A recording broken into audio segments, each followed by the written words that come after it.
মার্কিন যুক্তরাষ্ট্রের নিউ ইয়র্কে নির্বাচন ঘিরে চলছে আলোচনা। মূল কারণ ডেমোক্রেটিক দলের মেয়র প্রার্থী জোহরান মামদানি নিজেকে দাবি করেছেন ট্রাম্পের সবচেয়ে বাজে দুঃস্বপ্ন হিসেবে। বলেছেন তিনি মেয়র থাকা অবস্থায় যদি বেনিয়ামিন নেতানিয়াহু নিউ ইয়র্ক ভ্রমণ করে তবে তাকে গ্রেপ্তার করা হবে। সাথে ২০০২ সালের দাঙ্গার জন্য নরেন্দ্র মোদীকে বলেছেন যুদ্ধাপরাধী। ফোর্বসের দাবি তাকে নির্বাচনে হারাতে বিলিয়নিয়ররা খরচ করছে মিলিয়ন ডলার।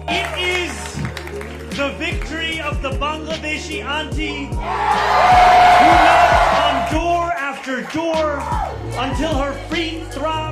বাঙালি আন্টিদের প্রিয় কে এই মামদানি, কিভাবে উঠে এসেছেন তিনি রাজনীতিতে, এসব নিয়ে কথা বলবো আজকের স্টার এক্সপ্রেসে।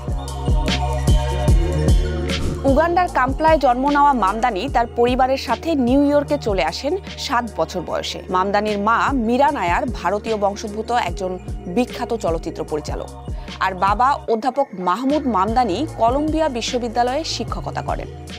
মামদানির বাবা মা উভয়ই হার্ভার্ড বিশ্ববিদ্যালয়ের প্রাক্তন শিক্ষার্থী।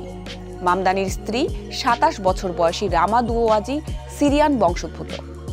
মামদানি পড়াশোনা করেছেন ব্রঙ্কস হাই স্কুল অফ সায়েন্সে, পরে বেডুইন কলেজ থেকে আফ্রিকান স্টাডিজে ডিগ্রি অর্জন করেন। সেখানে তিনি প্যালেস্টাইন স্টুডেন্টস ফর জাস্টিসের ক্যাম্পাস চ্যাপ্টারের কো-ফাউন্ডার ছিলেন। ২০১৮ সালে মামদানি আমেরিকার নাগরিকত্ব পান। র্যাপ গানের জগতেও মামদানিকে খুঁজে পাওয়া যায়। তিনি ইয়াং কার্ডামম এবং পরে মিস্টার কার্ডামম নামে র্যাপ করতেন। প্রথম যখন তিনি নির্বাচন করেছিলেন তখন তিনি নিজেকে বি লিস্ট র্যাপার হিসেবে বর্ণনা দিয়েছিলেন। মামদানি ২০১৯ সালে তার নানির সম্মানে একটি গানও তৈরি করেছিলেন, যার নাম নানি।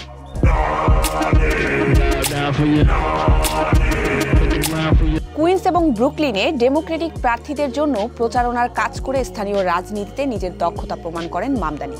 ২০২০ সালে তিনি প্রথম নিউ ইয়র্ক অ্যাসেম্বলিতে নির্বাচিত হন। ২০২২ এবং ২০২৪ সালে আবারও একই নির্বাচনে জয়লাভ করেন। ২০২৪ সালের ২৩ অক্টোবর মামদানি নিউ ইয়র্কের মেয়র পদে তার প্রার্থিতা ঘোষণা করেন।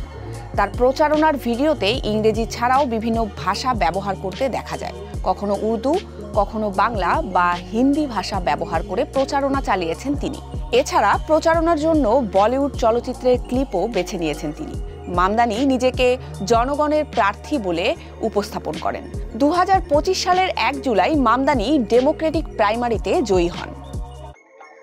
ইসরায়েল গাজা যুদ্ধ নিয়ে মামদানির অবস্থানও আলোচনায় এসেছে।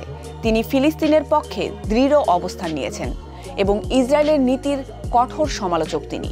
তার মতে ইসরায়েল গাজায় গণহত্যা চালাচ্ছে, এটি একটি বর্ণবাদী রাষ্ট্র এবং ইসরায়েলের প্রধানমন্ত্রী নেতানিয়াহুকে আন্তর্জাতিক আদালতে বিচারের মুখোমুখি করা উচিত। ইসরায়েলের ইহুদি রাষ্ট্র হিসেবে থাকার অধিকার সমর্থন করেন কিনা জিজ্ঞেস করা হলে মামদানি বলেন, ধর্মের ভিত্তিতে নাগরিকত্বের বৈষম্যে তিনি সমর্থন করেন না। সব দেশে সমতা প্রতিষ্ঠিত হওয়া উচিত। পরে তিনি আরও স্পষ্ট করে বলেন, ইসরায়েলের অস্তিত্বের অধিকার আছে, তবে আন্তর্জাতিক আইন মেনে চলতে হবে। মামদানি অন্য এক সাক্ষাৎকারে বলেন, তিনি প্রতিদিন ইসলামোফোবিক হুমকি পাচ্ছেন, এমনকি তার পরিবারকেও লক্ষ্য করা হচ্ছে।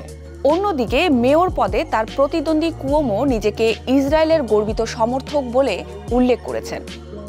মার্কিন প্রেসিডেন্ট ডোনাল্ড ট্রাম্প হোয়াইট হাউসে এক ব্রিফিংয়ে জোহরান মামদানিকে কমিউনিস্ট বলেছেন। তবে দ্য ওয়াল স্ট্রিট জার্নাল বলছে, ট্রাম্প একান্ত আলাপচারিতায় তার মিত্রদের বলেছেন নিউ ইয়র্কের মেয়র পদে মামদানিকে হারানো যাবে না। জোহরান মামদানি যদি মেয়র নির্বাচনে জয়লাভ করেন তবে তিনি হবেন নিউ ইয়র্ক শহরের প্রথম মুসলিম মেয়র। এই নির্বাচনের ফল জানা যাবে ৪ নভেম্বর।